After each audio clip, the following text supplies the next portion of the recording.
Samantala, pinag-usapan ngayon sa Kamara ang serya ng mga panukalang batas at resolusyon na layong palakasin ang proteksyon at patas na karapatan ng mga manggagawang Pilipino. At para sa detalye, ihatid sa atin yan ni Kate Renia, una sa Balita Live.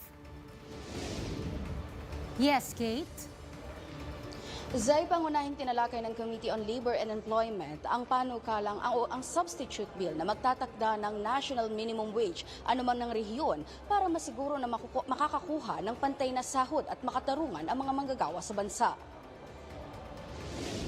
Sa ilalim ng substitute bill para sa House Bills No. 55, 94, 3266, 4102 at 5924, aamyendahan ang Labor Code of the Philippines upang itakda ang pinakamataas na minimum wage sa bansa at itaas ito sa 695 pesos. Sakaling maipasa, dadaan ito sa tatlong transition para tuluyang maipatubad ang national minimum wage. Sa unang taon, ipapatupad ang 30% ng naturang pagbabago sa sahod. Sa ikalawang taon, ay ibibigay naman ang 35% at sa ikatlong taon naman ay bibigay na ang kabuuang sahod para sa mga manggagawa. Nakapaloob sa panukala ang pag-abolish ng tripartite wage bill at pagpapababa ng labor migration. Suportado naman ng mga mambabatas ang naturang panukala.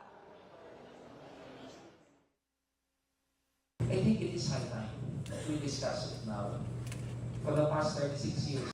Pasok tayo sa marami pang mga pag-aaral para matiyak natin na ang pambansang minimum na sahod ay tunay na nabubuhay para sa mga pamilya.